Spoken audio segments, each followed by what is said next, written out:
Hi everyone, this is Sanjay. Daily analysis की और एक वीडियो में आपका स्वागत है। तो चलो देखते हैं कि कल मार्केट किस तरीके से मूव कर सकता है। अगर वीकली टाइम फ्रेम में हमने कल एनालिसिस करके देखा था कि अगर इस कैंडल का फॉलोअप आता है तो नेक्स्ट इमीडिएट हमारा टारगेट रहेगा 50,350।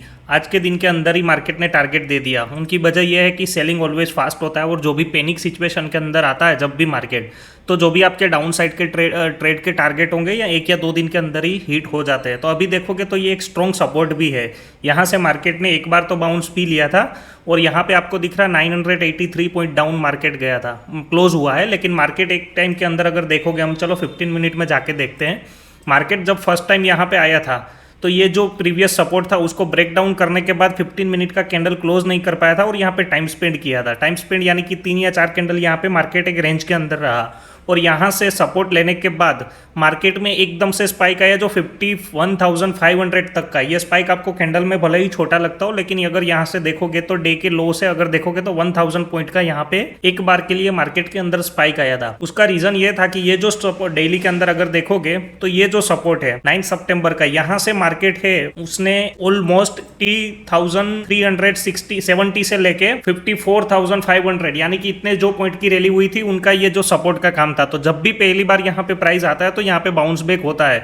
तो उसी तरह से 15 मिनट के अंदर देखोगे तो 1000 पॉइंट का यहाँ पे बाउंस मिला था। लेकिन यहाँ पे देखोगे 15 मिनट की कैंडल क्लोज नहीं कर पाई और यहाँ से वापस से सेलर ने अपने पोजीशन को यहाँ से ऐड किया और वापस से मार्केट 1000 पॉइंट नीचे जाके क्लोज किया है। तो यहाँ पे देखोगे तो यहाँ पे बड़ी स्पाइक लग रही है मार्केट के अंदर। इंडिया विक्स भी 15 के ऊपर जा चुका है। तो अभी देखोगे तो 51,500 से वापस से मार्केट नीचे आके डे लो के आसपास यहाँ पे आके क्लोज किया है। लास्ट की 15 मिनट की कैंडल है वो एडजस्टेड कैंडल है। तो अगर देखोगे कल के लिए क्या क्या पॉसिबिलिटीज हो सकती है, तो वापस से मैं डेली टाइम फ्रेम के अंदर जा रहा हूँ। आपको बता दूं, वापस से डेली टाइम फ्रेम के अंदर जाने का रीजन मैं आपको बता दूं कि यहाँ से देखोगे तो मार्केट को इधर से देखोगे 9 सितंबर से लेके टॉप लगाने में 26 सितंबर लगा था। यानी कि अगर देखोगे तो ऑलमोस्ट 1 मंथ, तो सॉरी 1 मंथ नहीं 15 डेज का टाइम लगा था। लेकिन अगर यहाँ से डाउनफॉल आने के लिए मार्केट को 6 दिन के अंदर ही पूरा का पूरा जो यहाँ से बायर ने जो मार्केट को ऊपर ले गए थे वो सारी टेरिटरी है वो कैप्चर कर ली है। तो अभी मार्केट के अंदर देखोगे तो सेलिंग यहाँ पे ज़्यादा हो रही है। तो यहाँ पे अगर देखोगे तो ये सपोर्ट के नीचे अगर मार्केट निकलता है, यानी कि इस कैंडल का लो अगर देखोगे 50,370, ये क्लोजिंग के नीचे अगर मान लीजिए मार्केट फ्लैट ओपन होने के बाद इसके नीचे अगर निकलता है 15 मिनट में अगर जाके देखेंगे तो ये जो अपना प्राइस एक्शन है यहाँ पे जो साइडवेज रेंज हुई है उनके नीचे अगर मार्केट निकलता है तो हाई पॉसिबिलिटीज है कि यहाँ पे जो नेक्स्ट उनका जो सपोर्ट लेवल है 49,660, यहाँ तक के टारगेट हमें कल के कल ही मिल जाएंगे। क्योंकि अगर देखोगे तो सेलिंग ऑलवेज फास्ट होता है और यहाँ पे मार्केट ने एक पोज भी ले लिया और यहाँ पे एक स्पाइक भी दे दिया। तो स्पाइक देने के बाद यहाँ पे टाइम स्पेंड करने के बाद अगर मार्केट निकलता है तो 49,650 तक का टारगेट हमें इमीडिएटली टारगेट मिल सकता है। और दूसरा, अगर मान लीजिए कि मार्केट फ्लैट ओपन होता है, फ्लैट ओपन होने के बाद यहीं पे टाइम स्पेंड करता है और ये जो सपोर्ट का काम है, ये जो पहले बार भी सपोर्ट लिया था और मार्केट ने यहाँ से 1000 पॉइंट का 1000 पॉइंट का यहाँ से बाउंस बैक दिया था, यहाँ पे मार्केट अगर साइडवेज रहता और ये सपोर्ट को अगर ब्रेक नहीं कर पाता है तो वापस से यहाँ से मार्केट में एक बाइंग हो सकती है। अगर इस रेंज के ऊपर 50,800 या 51,000 के ऊपर निकलता है तो वापस से ये 51,500 के हाई को रिटेस्ट,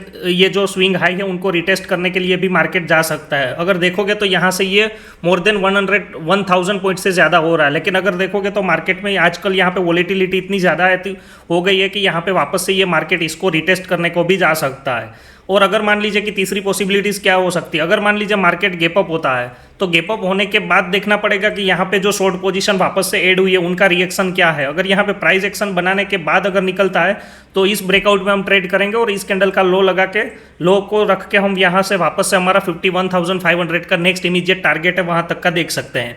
लेकिन और एक पॉसिबिलिटीज़ अगर देखोगे तो मार्केट 54,000 से लेकर 50,000 यानी कि ऑलमोस्ट 4,000 से ज़्यादा मार्केट यहाँ पे करेक्ट हो चुका है। तो अगर मार्केट में इंडिया विक्स देखोगे तो अभी यहाँ पे अभी 15 चल रहा है।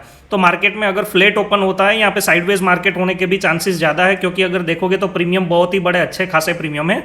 तो इसी रेंज के अंदर मार्केट 1 या 2 दिन का टाइम स्पेंड भी कर सकता है। तो अगर मान लीजिए कि हमें ट्रेड करना है तो कल के लिए किस तरह से ट्रेड कर सकते हैं। पहला ट्रेड, अगर ये साइडवेज रेंज का लो निकलता है तो हम यहाँ पे एक ट्रेड देखेंगे जिसका जो नेक्स्ट इमीडिएट टारगेट रहेगा 49,650, और यहाँ पे 100 पॉइंट का या 200 पॉइंट का जो भी एसएल रहेगा वो एसएल लगा के हम यहाँ पे एक ट्रेड करेंगे। अगर एसएल हिट होता है तो भी चलेगा, लेकिन हम ट्रेंड के साथ में ही अपना पहला ट्रेड करेंगे। और अगर मान लीजिए मार्केट गैप अप होता है तो गैप अप होने के बाद हम वेट एंड वॉच करेंगे कि रिएक्शन क्या हो रहा है। मान लीजिए कि मार्केट में गैप अप होने के बाद वापस से सडन से नीचे आके ये जो लो है इसको ब्रेक डाउन करके भी मार्केट जा सकता है, क्योंकि अगर देखोगे तो उनका जो ट्रेंड है, मेजर ट्रेंड अभी डाउन साइड चल गया है, तो अभी डाउन साइड की पॉसिबिलिटीज ज़्यादा है। और अगर फ्लैट ओपन होता है इसी रेंज के अंदर तो यहाँ पे हम देखेंगे कि ये जो अपनी ये स्पाइक वाली कैंडल का क्लोज देखेंगे और यहाँ पे एक रेंज बनी है, वो रेंज का अगर हाई देखोगे तो 50,800, लेकिन अगर देखोगे तो 51,000 के ऊपर अगर मार्केट निकलता है और वहाँ पे 15 मिनट का अगर कोई भी कैंडल क्लोज होता है तो 51,500 तक का इमीडिएट टारगेट के लिए हम एक अप साइड का भी ट्रेड यहाँ पे देख सकते हैं, क्योंकि वोलेटाइल है तो यहाँ पे दोनों साइड के आपको ट्रेड भी मिल सकते हैं। लेकिन अगर देखोगे तो यहाँ पे मार्केट में इतनी ज़्यादा वोलेटिलिटी हो रही है तो यहाँ पे हमारी ये जो भी पोजीशन साइजिंग है उसको हमें कम करना पड़ेगा, क्योंकि अगर देखोगे तो पहले मार्केट के अंदर 200-300 पॉइंट का एक दिन के अंदर मूव आता था, वो अभी 1000 पॉइंट का अप एंड डाउन दोनों साइड का अभी मार्केट मूव कर रहा है। तो यहाँ पे जो भी होगा अपने रिस्क रिवॉर्ड के हिसाब से अपनी पोजीशन को देखने के बाद ही यहाँ पे ट्रेड करना ज़्यादा बेटर रहेगा। तो यहाँ पे अगर देखोगे तो एक ट्रेड डाउन साइड का हम पहले देखेंगे, और गैप अप होता है तो वेट एंड वॉच करेंगे, और इसी रेंज के अंदर फ्लैट ओपन होता है तो यहाँ पे भी हम वेट एंड वॉच ही रखेंगे। तो हम यहाँ पे एक ही ट्रेड देखेंगे कल के लिए कि अगर ये जो साइडवेज रेंज का लो निकलता है तो यहाँ पे हम देखेंगे, और अगर गैप अप होता है तो वहाँ पे उस प्राइस एक्शन के साथ हम जाएंगे। चलो तो अभी देख लेते हैं निफ्टी के अंदर क्या हुआ। निफ्टी भी सिमिलर, यहाँ पे देखोगे तो वीकली कैंडल का जो क्लोज हुआ था उनका आज फॉलोअप मिला, और वीकली कैंडल के हिसाब से अगर देखोगे तो ये जो नेक्स्ट इमीडिएट सपोर्ट मैंने बताया था कि ये जो नेक्स्ट इमीडिएट सपोर्ट यहाँ तक का 24,750 का, वो आज के दिन के अंदर टारगेट मिल चुका है। अगर 15 मिनट के अंदर जाके देखोगे तो यहाँ पे भी मार्केट में एक बेस क्रिएट करने की कोशिश हुई है, लेकिन यहाँ पे भी स्पाइक आया था, लेकिन यहाँ पे वापस से जैसे बैंक निफ्टी के अंदर हुआ उसी तरीके से यहाँ से भी वापस से सेलिंग कंटिन्यू हो चुकी है।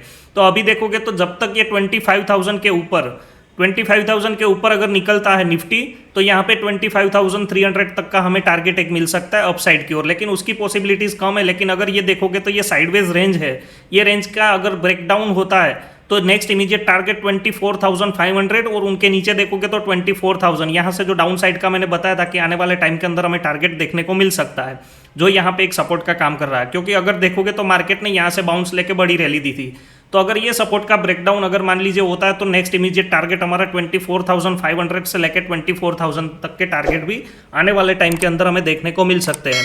तो जो भी पोजीशन साइजिंग होगी उसको हमें ध्यान रखना पड़ेगा, क्योंकि हाई वोलेटाइल अभी मार्केट हो चुका है, तो रिस्क टू रिवॉर्ड हमारा अभी है ना वो ज़्यादा बैठेगा नहीं शॉर्ट साइड की ओर भी। अगर देखोगे तो टॉप से ऑलरेडी यहाँ से इतना फॉल हो चुका है, तो जो भी स्पाइक आएगी, जो भी शॉर्ट कवरिंग आएगी, वो आज देखोगे तो निफ्टी बैंक के अंदर 1000 पॉइंट की यहाँ पे शॉर्ट कवरिंग हुई थी, तो उस तरीके से बड़े बड़े स्पाइक लग रहे होंगे। तो थोड़ा सा सोच समझ के और रिस्क रिवॉर्ड के हिसाब से ट्रेड कीजिएगा, और पेशेंस के साथ ट्रेड करना पड़ेगा हमें। और इंट्राडे के अंदर भी जितनी पोजीशन अपनी होगी वो इंट्राडे के अंदर ही क्लोज करने की हम पहला प्रेफरेंस रखेंगे, क्योंकि अगर देखोगे तो पोजिशनल ट्रेड ले जाने की जैसा अभी मार्केट है नहीं, क्योंकि 1000 पॉइंट का यहाँ पे स्पाइक लग रहा है। चलो तो मिलते हैं नेक्स्ट वीडियो में, अभी के लिए इतना ही। थैंक यू, जय श्री कृष्ण।